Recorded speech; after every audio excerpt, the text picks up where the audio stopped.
আসসালামু আলাইকুম দর্শক বন্ধুরা, আপনারা দেখতে পাচ্ছেন আমরা একটা ইটের ভাটায় এসেছি। আজকে দেখাবো ইটের ভাটায় কিভাবে ইটগুলো তৈরি করে। তার আগে চলেন দেখে আসি সেই প্রসেসিংটা।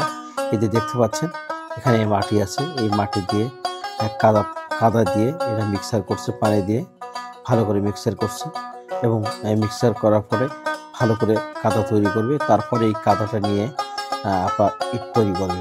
তো আমরা একটা সময় দেখেছি, আমরা যখন ছোট ছিলাম তখন দেখতাম এই কাদাগুলো মানুষে ভালো করে কেটে ছেঁকে ভালো করে মাখিয়ে এগুলো ইট তৈরি করতো।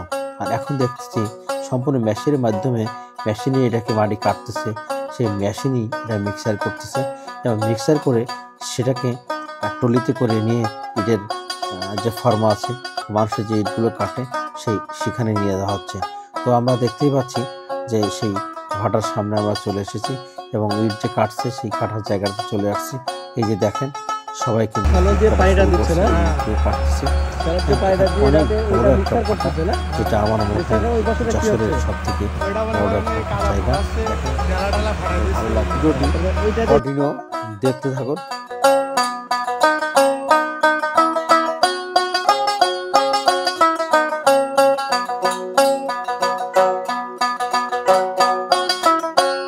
একটা দিনে আপনি কতগুলো ইট কাটতে পারেন? আমি ওই 3000 3.5 বাড়ি একদিন 3.5 ইট কাটতে পারেন, তাই না? কত হাজার ইট আপনার এখানে প্রতিদিন কাটেন? প্রতিদিন আমরা কাটি মনে করেন 50-60 হাজারের বেশি। 50-60 হাজারের বেশি না? আমার যে লোক আছে। কতজন কাজ করে এখানে? এখানে কাজ করে মনে করেন প্রায় 40 জনের বেশি, 50 জন।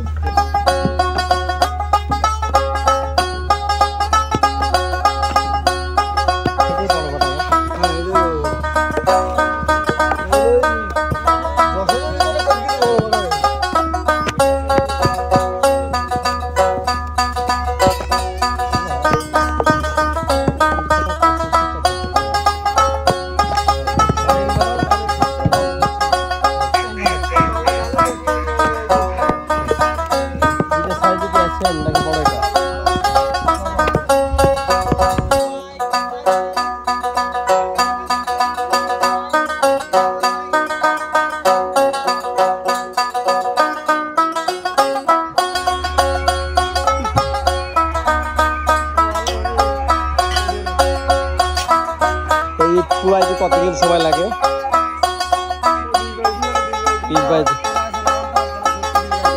20-22 সময় লাগে, মানে একদিকে সাজায় আর একদিকে শেষ করেন। সেক্ষেত্রে এইভাবে ভাগে ভাগে মানে এক একটা পার্ট আছে নাকি একসঙ্গে তো দেন না?